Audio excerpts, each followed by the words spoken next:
सबसे पहले खबर कशिश के सटीक और सही खबर आप तक पहुंचाने की प्रतिबद्धता से जुड़ी बात है। आपको बता दें कि हमने सबसे पहले दिखाया था, आपको बताया था कि आरजेडी ने सीट शेयरिंग को लेकर किनारा करते हुए एक तरह से अपने 4 उम्मीदवारों को सिंबल अलॉट कर दिया है। औपचारिक रूप से गठबंधन में किसके खाते में कौन सी सीट जाएगी इसकी घोषणा किए बिना आरजेडी की ओर से पहले चरण के चुनाव के लिए 4 प्रत्याशियों को सिंबल अलॉट कर दिया गया और उस खबर पर मुहर लगी। आरजेडी की ओर से इसकी फोटो जारी की गई। तो कशिश न्यूज की खबर पर एक बार फिर से मुहर लगी। हमने सबसे पहले आपको बताया था कि आरजेडी की ओर से 4 प्रत्याशियों को टिकट दे दिया गया है। इनमें गया से कुमार सर्वजीत, नवादा से श्रवण कुशवाहा, औरंगाबाद से अभय कुशवाहा, जमुई से अर्चना रविदास को पार्टी ने उम्मीदवार बनाया है।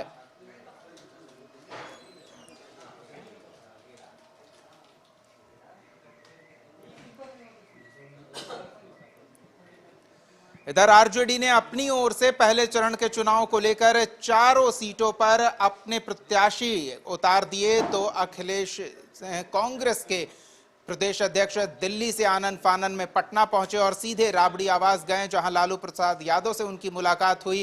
करीब 30 मिनट तक मुलाकात चली, लेकिन इस मुलाकात के बाद जब वो बाहर आए तो मीडिया के सवालों से किनारा करते दिखे। सुनिए क्या कहा उन्होंने। मुलाकात तो मेरी होती रहती है, कौन नई बात है। हम लोग एक साथ सब चुनाव लड़ेगा तो मुलाकात बात तो होती रहेगी। औरंगाबाद कांग्रेस की सीट थी, आरजेडी ने अपना उम्मीदवार हो जाएगा। बंटवारा कब तक बंटवारा हो जाएगा सर? हो जाएगा जल्दी, 1-2 दिन में सब ठीक है। तो अखिलेश सिंह के पास सवालों का कोई ठोस जवाब नहीं था, गोलमोल बात करते नजर आए। हालांकि इसको लेकर कांग्रेस नेता संतुष्ट नहीं है। दिल्ली में तारिक अनवर ने कहा कि ये सही मैसेज नहीं जाएगा। सुनिए उनका बात। नहीं, क्या कारण है इसके पीछे तो मुझे नहीं मालूम, और शायद जो मुझे जानकारी है कि हमारे प्रदेश अध्यक्ष लालू जी से बात करने के लिए पटना गए हैं और विचार विमर्श करेंगे वो उनके साथ। लेकिन गठबंधन का मतलब होता है कि हम लोग मिलजुल कर फैसला लें और सामूहिक तौर पर उसका ऐलान हो, तो उसका एक ज़्यादा असर होता है। अलग अलग गठबंधन की अलग अलग पार्टियां अगर अपने उम्मीदवारों के नाम की घोषणा करेंगे तो मैं समझता हूं कि उसका अच्छा मैसेज नहीं जाएगा। तो तारिक अनवर ये कह रहे हैं कि गठबंधन है तो इसका प्रदर्शन भी होना चाहिए, सीटों को एक साथ साझा तौर पर घोषणा की जानी चाहिए, किसके खाते में कौन सी सीट गई है इसका सही संदेश जाता है, ना कि इसका कि अपनी तरफ से कैंडिडेट्स पहले ही घोषित कर दें। हालांकि इस मुद्दे को लेकर बीजेपी तंज कसने का मौका नहीं छोड़ रही है। बीजेपी की ओर से प्रतिक्रिया आई है, वो भी सुनाते हैं आपको। देखिए, जहाँ कुछ नहीं होने वाला होता है और महागठबंधन को पता है कि हमारा एक भी सीट नहीं जीतने वाला है, तो किसी को बैठा दे क्या फर्क पड़ता है। वहाँ तो कोई मारामारी है नहीं कि हमको चाहिए हमको चाहिए। हमारे यहाँ काफ़ी भीड़ है, काफ़ी लोग हैं और काफ़ी महत्वपूर्ण लोग सब लगे हुए, तो हमको मिले क्योंकि यहाँ जीत की गारंटी है, यहाँ लोकसभा पहुंचने की गारंटी है, मोदी की गारंटी है। और वहाँ तो पता है कि सिर्फ नाम का चुनाव लड़ना है, तो नाम के चुनाव लड़ने के लिए तो कोई ऐसा है नहीं भाई किसी को पकड़ा दीजिए, ठीक है। वही स्थिति है, यहाँ जो भी हमारे एनडीए कैंडिडेट होंगे वो लोकसभा पहुंचेंगे और बिहार में हर हाल में हम लोग 40 में 40 सीट जीतेंगे। तो मंत्री नीरज बबलू कह रहे हैं कि वहां तो कैंडिडेट नहीं है, किसी को भी नाम के लिए टिकट पकड़ा दीजिए, कुछ फर्क नहीं पड़ने वाला है। संपादक अशोक मिश्रा से इन परिस्थितियों को समझना चाहेंगे। जो तारिक अनवर कह रहे हैं उसे भी समझना चाहेंगे कि गठबंधन है तो ये दिखना भी चाहिए कि गठबंधन है, सीट शेयरिंग को साझे तौर पर घोषित किया जाना चाहिए। वो ये मान रहे हैं कि ये मैसेज सही नहीं जाएगा इससे। अशोक जी, क्या वाकई अगर गठबंधन में कोई दल अपने प्रत्याशियों की अलग से घोषणा न करके टिकट उन्हें पकड़ा दे तो ये मैसेज गड़बड़ जाएगा? ये कोई दल नहीं कहिए, बिहार में इंडिया गठबंधन के सबसे बड़े दल जो ड्राइविंग सीट पर लालू प्रसाद यादव जी बैठे हुए हैं, जिनकी जिम्मेवारी है कि छोटे दलों को भी अपने साथ लेकर के चलना है, जिनकी जिम्मेवारी है कि लोकसभा की 40 में 40 सीटें गठबंधन को दिलाना है, वो लालू प्रसाद जी अगर ऐसा करें तो गठबंधन में किस दल के नेता की हैसियत है कि वो लालू जी को चुनौती दें। और यही देखने को मिल रहा है कि तारिक अनवर राष्ट्रीय महासचिव हैं कांग्रेस के, लेकिन कुछ बोलने में अपने को असमर्थ पा रहे हैं। वो सांकेतिक भाषा का प्रयोग कर रहे हैं। क्यों? इसकी वजह क्या है? प्रदेश कांग्रेस के अध्यक्ष हैं अखिलेश सिंह, बार बार आते हैं, लालू दरबार में हाजिरी लगाते हैं और बगैर कुछ लिए हुए खाली हाथ लौट जाते हैं। उनके सामने में लालू प्रसाद यादव अपने उम्मीदवारों को सिंबल देते हैं और अखिलेश सिंह यह पूछ भी नहीं पाते हैं कि यह महागठबंधन के उम्मीदवार हैं कि आपके उम्मीदवार हैं। आप ये समझ लीजिए कि इंडिया गठबंधन में जब सभी दलों ने एक जगह बैठ करके फैसला लिया तो उसमें एक फैसला ये भी आया कि बिहार में आरजेडी बड़ी पार्टी है और आरजेडी साथ लेकर के सबको चलेगी। हुआ भी यही। आप रोज देख रहे हैं कि दिल्ली में बैठक हो रही है, मनोज झा जी हैं, संजय यादव हैं, अखिलेश सिंह हैं। निकला क्या? आज चुनाव परिणाम अपनी जगह पर है, नामांकन की प्रक्रिया शुरू हो चुकी है और कल से शुरू हुई। कल ही लालू यादव की पार्टी ने उनको अधिकृत कर दिया कि कैंडिडेट, अपनी पार्टी के कैंडिडेट की घोषणा करने के लिए और गठबंधन दल के नेताओं से बातचीत करने के लिए किन किन दलों से उनको गठबंधन करना है, इसके लिए भी अधिकृत कर दिया गया। यानी कि इंडिया गठबंधन से इतर अगर लोक जनशक्ति पार्टी राष्ट्रीय है, पशुपति कुमार पारस की पार्टी, तो उससे भी, और वीआईपी पार्टी अगर मुकेश सहनी की है तो उससे भी बातचीत करने के लिए उनको अधिकृत किया गया। जो दल शामिल नहीं है उनकी बात छोड़ दीजिए, लेकिन जो दल शामिल हैं उन दलों की बगैर राय लिए हुए, बगैर कांग्रेस अध्यक्ष की राय लिए हुए उन लालू प्रसाद यादव ने उन 4 सीटों पर घोषणा कर दी है जो 4 सीटें कांग्रेस की भी उसमें पारंपरिक रही है। औरंगाबाद की सीट अगर कहिए, जो बिहार का चित्तौड़गढ़ कहा जाता है, वह सीट परंपरागत कांग्रेस की रही है। उसमें अनुग्रह नारायण सिंह, सत्येंद्र नारायण सिंह, निखिल कुमार जैसे लोग उम्मीदवार हुए हैं। आज औरंगाबाद की सीट पर लालू प्रसाद यादव जी ने जदयू के जिला अध्यक्ष को टिकट दे दिया, अभय कुशवाहा को।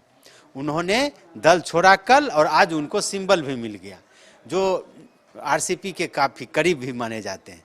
आप देख लीजिए, नवादा की सीट भी कांग्रेस की रही है और कांग्रेस की जो विधायिका है, आपने देखा होगा कि विधानसभा सत्र के दौरान उन्होंने कहा था कि जो हमें टिकट दे देगा उसके साथ, लेकिन उनको छोड़ दीजिए, उनके स्वजातीय में किसी को नहीं, और एक कुशवाहा को वहां खड़ा कर दिया गया।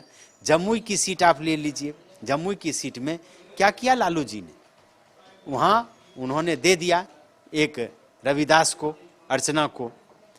यानी कि गया की सीट आप लीजिए, वहां कुमार सर्वजीत को दे दिया गया।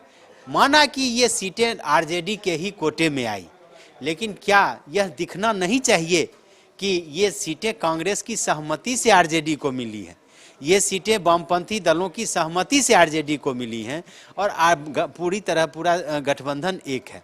जब कांग्रेस ने मध्य प्रदेश, राजस्थान, उत्तराखंड, छत्तीसगढ़ में अगर अपने सहयोगियों की राय नहीं ली, तो कांग्रेस जब हारी तो उसके सहयोगियों ने ठिकरा फोड़ा कि कांग्रेस ने अकेले चलने का प्रयास किया।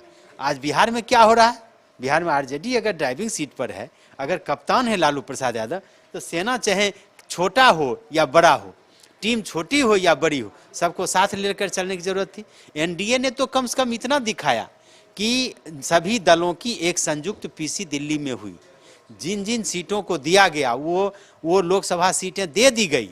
और यही वजह है कि आप देख लीजिए कि एनडीए में जो प्रथम चरण में 4 लोकसभा का जो क्षेत्र है, उसमें से जमुई मिला है चिराग पासवान को, वो वहाँ से घोषित करेंगे। गया से हमको मिला, जीतन राम मांझी वहाँ पे उम्मीदवार हो गए। औरंगाबाद और नवादा दोनों बीजेपी ने अपने हाथ में रखी है। औरंगाबाद से तो सुशील कुमार को पहले से घोषित कर दिया गया है, लगता है लेकिन अब उसमें कुछ तब्दीली होगी। नवादा पर अभी पेच फंसा हुआ, लेकिन यहाँ तो वो भी नहीं है, एक तरफा सिंबल दे दिया गया, घोषणा भी नहीं हुई। जो गठबंधन के नेता हैं उनको कॉन्फिडेंस में भी नहीं लिया गया और घोषणा हो गई है। यही गठबंधन है। आने वाले दिनों में दिखेगा कि वास्तव में इसका क्या रिजल्ट निकलता है। फिलहाल जरूर कह सकते हैं कि ये होने से कांग्रेस मरमाहत है, क्योंकि कांग्रेस 40 में से 1 सीट कांग्रेस के पास ही है।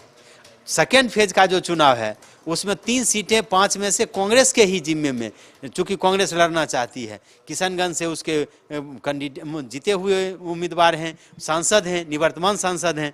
पूर्णिया में पप्पू यादव ने अपनी पूरी पार्टी का विलय कांग्रेस में कर लिया है। तारिक अनवर जी को आप सुन रहे थे, कटिहार उनका परंपरागत सीट रहा है। तो ऐसी परिस्थिति में आप ये समझ लीजिए कि गठबंधन के अंदर दल के जो नेता हैं भले ही कुछ बोलने से परहेज करें, लेकिन एक संदेश तो चला ही गया है कि गठबंधन में सब कुछ ठीक ठाक नहीं चल रहा है। अशोक जी, क्या इससे घात का खतरा नहीं बढ़ जाता? वो तो चुनाव परिणाम बताएगा, उसमें क्या है, वो तो बात की बात है। लेकिन अभी आप, कहा जाता है प्रथमे रासे मक्षिका पात, आप ये समझ लीजिए कि ये फर्स्ट फेज का था। इसमें तो और जोर शोर से सभी गठबंधन, इंडिया गठबंधन के नेताओं को एक जगह बैठ करके कहना चाहिए कि हमारे ही उम्मीदवार हैं, लेकिन मुंह चुराते हुए, मुंह छिपाते हुए अखिलेश सिंह कुछ नहीं बोल पाते हैं। एक शब्द बोलते हैं कि हाँ सीट शेडिंग में सब कुछ ठीक। जो खबरें आ रही हैं, पिछले दफे कांग्रेस को 9 मिला था, इस बार कहा जा रहा है आप 6 पर ही उम्मीदवारी दीजिए। जो 1 सीट जीता है उसी की सीट कम की जा रही है, और जिसने 1 भी सीट नहीं जीता वो सबसे बड़ा दावेदार है। वामपंथी पार्टियां नाक रगड़ रही हैं, अभी तक उनको नहीं हरी झंडी दी गई कि आप कहां से चुनाव लड़ेंगे। वो भी टिकट बांटने लगे तो बांटेंगे, बांटना तो है ही चूंकि। लेकिन अभी दूसरे और तीसरे चरण का जो चुनाव है उसमें वामपंथी दलों में एक माले है जो कटिहार सीट पर दावा कर रही है। इसके अलावा उसकी कहीं देखना है, राजनीति के मजे हुए खिलाड़ी हैं सब, क्या आगे फैसला लेते हैं। लेकिन इतना जरूर कह सकते हैं कि ये जो हो रहा है उसको लेकर के विपक्ष छोड़ दीजिए, यानी कि एनडीए गठबंधन को तो छोड़ दीजिए, इंडिया गठबंधन के नेता ही मायूस हैं, नाखुश हैं। इसका क्या असर होगा ये तो आने वाला वक्त बताएगा। जी, असर जो भी हो अशोक जी, लेकिन इतना तय है कि जो अब कांग्रेस के कार्यकर्ता हैं वो प्रदेश अध्यक्ष से पहले भी नाराजगी व्यक्त कर चुके हैं एमएलसी चुनाव के दौरान।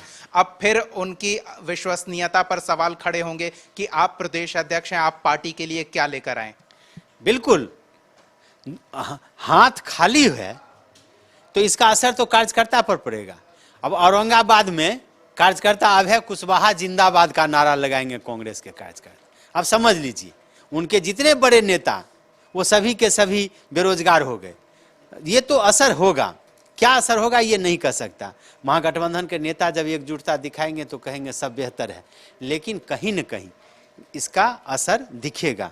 अभी थोड़ा सा इंतजार कीजिए कि दूसरे फेज और तीसरे फेज में जो चुनाव होने को हैं उसमें जो उम्मीदवारों की घोषणा होनी है, उसमें जो सीटों का तालमेल होना है, वो जब क्लियर हो जाएगा तब लगेगा कि महागठबंधन में एकजुटता कैसी है। अभी तो ये कह सकते हैं कि चुपके चुपके सब कुछ हो रहा है, पता किसी को भी नहीं चल रहा है। उम्मीदवार सिंबल लेकर के चुनाव मैदान में जा रहे हैं, लेकिन जो गठबंधन के नेता हैं वो चुपचाप देख रहे हैं। जी, बहुत बहुत धन्यवाद अशोक जी इस तमाम बातचीत और जानकारी के लिए। तो कहते हैं कि नाधा तो आधा और आधा तो साधा, लेकिन इस नाधने में सबको साधने की भी कवायद हो सकती थी।